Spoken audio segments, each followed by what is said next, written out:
ये किताब लाया, इसमें मुझे कबीर जी का ये सब दोहे ना बहुत अच्छे लगे। इसमें कुछ लाइन्स है जिनको मैंने मार्क कर रखे हैं। ये लाइन्स मुझे बहुत अच्छे लग रहे हैं। कबीरा गर्व ना कीजिए, कहू ना हंसिया कोय, अजहू नाव समुद्र में, ना जाने का होए। मत करो गर्व, महसूस मत करो, दूसरों पर हंसो मत, क्योंकि आपका जीवन सागर में एक जहाज़ जैसा है। अगले क्षण क्या हो सकता है कुछ पता नहीं है, मतलब कभी भी डूब सकता है। इसीलिए ये गर्व, अहंकार, प्रतिस्पर्धा, महत्वाकांक्षा, इनका कोई मतलब ही नहीं है। सब पल में कुम्हला जाएगा।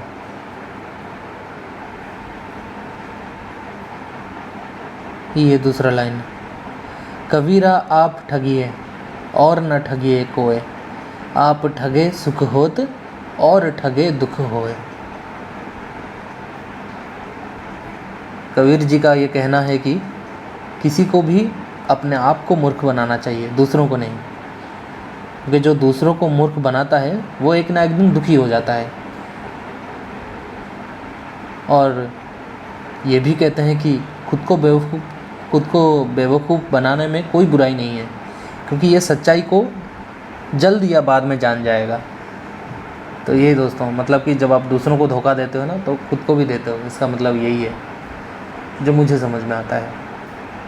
तो खुद को धोखा देने में कोई बुराई नहीं है, क्योंकि खुद को धोखा देना ज़्यादा देर तक चलेगा नहीं।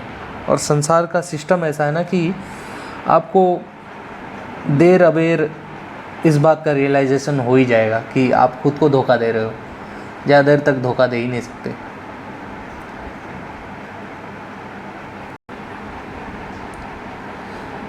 अब ये एक और, रात गवई सोए के, दिवस गवाया खाया, हीरा जन्म अनमोल था, कौड़ी बदले जाए। ये बहुत ही प्यारा लाइन है। रात में खाया सोया और दिन में बस खाया। इस तरह मैंने अपना पूरा जीवन गुजार दिया, जो हीरे की तरह मूल्यवान था। असल में हम बहुत देर कर देते हैं ना जीवन को समझने में, अक्सर बहुत समय लग जाता है समझते समझते।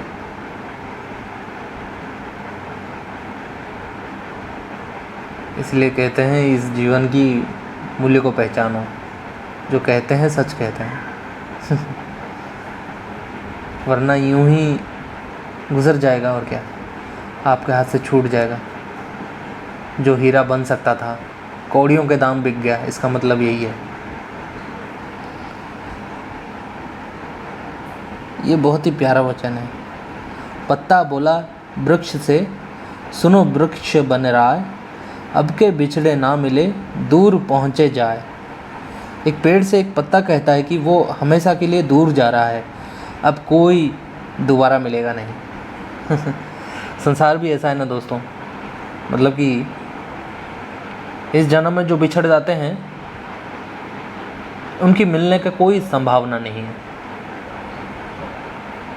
हम 7 जन्म की कस्में खा लेते हैं, पता नहीं क्या क्या वादे कर लेते हैं, पर इस संसार के वादे, सपने, रिश्ते सब यही छूट जाते हैं। अगले पल क्या होगा, अगले जन्म में क्या होगा, या आंख बंद करने के बाद क्या होगा, हमें कुछ नहीं पता है। बस यही होता है। इसका छोटा सा उदाहरण वृक्ष और पत्ते के बीच में लिया गया है। मतलब जो भी इस संसार में छूट जाता है हमसे ना, तो दोबारा मिलना बहुत ही मुश्किल है। ये बात सच है। अब ये दूसरी लाइन, माया छाया एक सी, बिरला जाने कोय, भागत के पीछे लगे, सन्मुख भागे सोए। अर्थात एक छाया और एक भ्रम समान है। वो उनका पीछा करते हैं जो दूर भागते हैं, और उस नज़र से गायब हो जाते हैं जो उन्हें देखता है ना कमाल की बात, छाया और भ्रम। जितना पीछे भागो वो दूर दूर भागते हैं आपसे।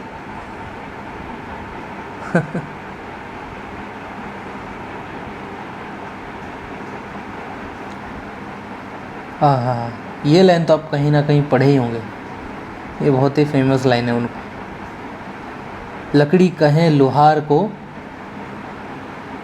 तू मती जरी मोहे। सॉरी, लकड़ी कहे लोहार की, तू माती जारे मोहे। एक दिन ऐसा होएगा, मई जरेगा तो है। लकड़ी एक लोहार से कहता है कि आज अपनी जीविका के लिए तुम मुझे जला रहे हो, एक दिन मैं तुम्हें चिता पर जला ही दूंगी। ये संसार का चिरंतन सत्य है। आज लकड़ी को जला रहे हैं, कल लकड़ी हमें जलाएगा। आज मिट्टी की मूर्ति बना रहे हैं, कल हम मिट्टी में मिल जाएंगे। असल में सब कुछ आपस में जुड़े हुए हैं, किसी को कभी गर्व नहीं करना चाहिए। ये हमारा भ्रम है कि हम छोटे बड़े हैं या अलग हैं, इस धर्म का है कोई, उस धर्म का है कोई, या ऐसा है दिखने में वैसा है दिखने में, तो सब कुछ एकाकार हो जाते हैं। अभी अगला लाइन, संत न बंधे गाठड़ी, पेट समाता तेई। साई तू सन्मुख रही, जहाँ मांग तह देई। अर्थात ज़्यादा संचय करने की ज़रूरत नहीं है, किसी एक के व्यवहार में हमेशा ईमानदार रहने की ज़रूरत है। बस ये शॉर्टकट में कह सकते हैं कि हम पर्पस ऑफ लाइफ, एक तरह से जितना चाहिए उतना रखिए, ज़्यादा संचय करने की ज़रूरत नहीं है। यही तो होता है ना दोस्त, हम इतना इतना संचय कर लेते हैं, भूख प्यास सब मिटा के, सब भूल के इतना संचय कर लेते हैं कि खाने को भी समय नहीं मिलता और बिना खाए मर जाते हैं।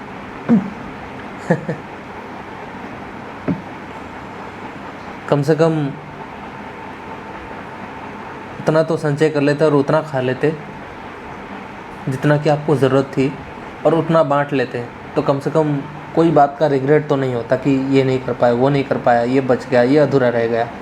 ऐसे ही सब कुछ यहाँ सब कुछ अधूरा रह जाता है, कोई हिसाब किताब खाता वही सब इधर ही रह जाता है। अभी अगला लाइन, जिस मरने यह जग डरे, सो मेरे आनंद। कब माही हूँ, कब देखी हूँ पूर्ण परमानंद। पूरी दुनिया मौत से डरती है, मुझे मौत देखकर खुशी हुई। मैं कब मरूंगा और पूर्ण आनंद का एहसास करूंगा। ये बहुत ही अच्छी लाइन है। पूरी दुनिया मौत से डरती है और मुझे खुशी होती है। इसका मतलब यही है कि मौत को जानना ज़रूरी है, मौत से डरने की ज़रूरी नहीं है ना। मौत क्या है यार, मौत ज़िंदगी का एक अंश है देखा जाए तो, है ना।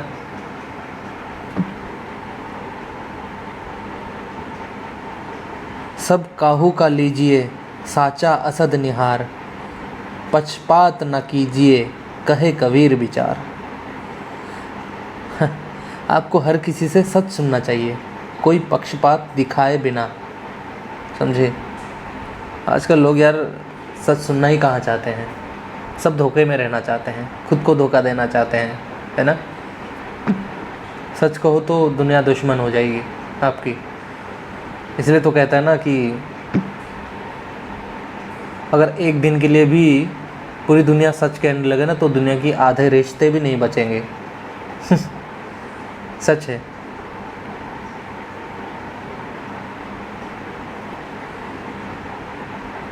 पर ये झूठ सुनने की आदत ना आपकी पूरी ज़िंदगी को झूठी बना देती है। फिर आपको इस जीवन का कोई आधार ही नहीं मिलता। है ना, कमाल की बात। आहा,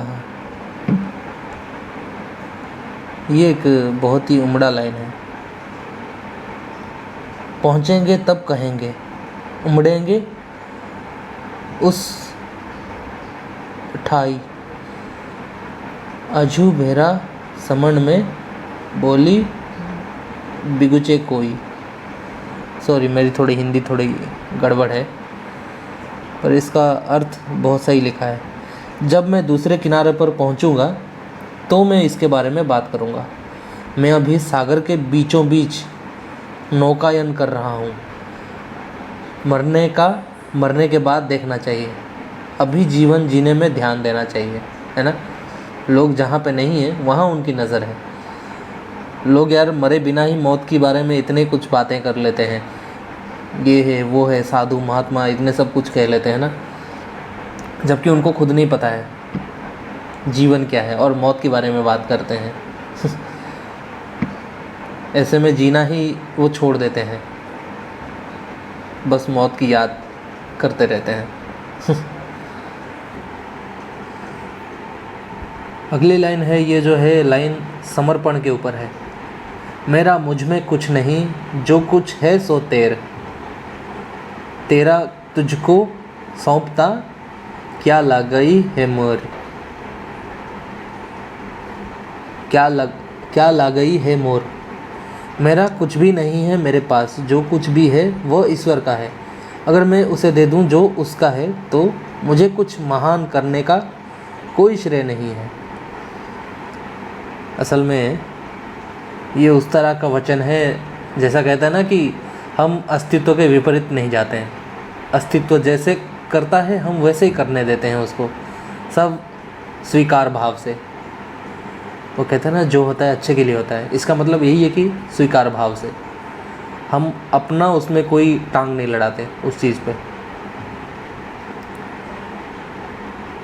तो भाई अभी हमें बनाने वाले ने जब हमें बनाया तो हमारा क्या है यहाँ पे, फिर प्रॉफिट भी हमारा नहीं है, लॉस भी हमारा नहीं है, सब कुछ उसी का ही है। व्यर्थ हम चिंता में घूमते रहते हैं ना।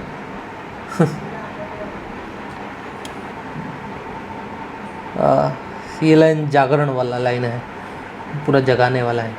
चतुराई सोई पड़ी, सोई पंजर माही, फिरी प्रमोदई आन को आपन समझाई नाही। एक तोता दोहराता है जो भी ज्ञान पढ़ाया जाता है, लेकिन वो खुद को अपने पिंजरे से मुक्त करने का तरीका नहीं जानता है। लोगों ने आज बहुत ज्ञान प्राप्त किया है, लेकिन वो खुद को मुक्त करने के मामले में विफल हैं। ये वैसी है जैसे रट्टा मारने वाले, टॉपर तो हो जाते हैं लेकिन उनको व्यवहारिक ज्ञान कुछ नहीं होता है। ये लाइन, तीरथ करी करी जगमुआ, दूधो पानी नहाए, राम ही राम जापन तदा, काल घसीटिया जाए। अर्थात तीर्थयात्री के रूप में लोग कई स्थानों पर जाते हैं, वो ऐसे स्थान पर स्नान करते हैं, वो हमेशा ईश्वर के नाम पे जाप करते रहते हैं, लेकिन फिर भी उन्हें समय के साथ मौत के घाट उतार दिया जाता है। मौत तो भाई सबको आनी है, आप नाम जपोगे या नहीं भी जपोगे, सबको आनी है, यही सत्य है, कटु सत्य है। ये नहीं कि आप भगवान के मंदिर में जाते हो, मस्जिद में जाते हो, चर्च में जाते हो, गुरुद्वारा में जाते हो तो आपको भगवान लेट उठाएगा। मैं भी जो पढ़ रहा हूँ मुझे भी उठा लेगा। ये नहीं कि मैं ज्ञान को प्राप्त कर लिया हूँ या पढ़ रहा हूँ इस चीज़ को तो मुझे होगा ही नहीं। क्या पता मैं ही सबसे पहले उठूँगा या आप उठोगे या तो कोई भी उठेगा, कोई गारंटी नहीं है भाई, कभी भी कुछ भी हो सकता है।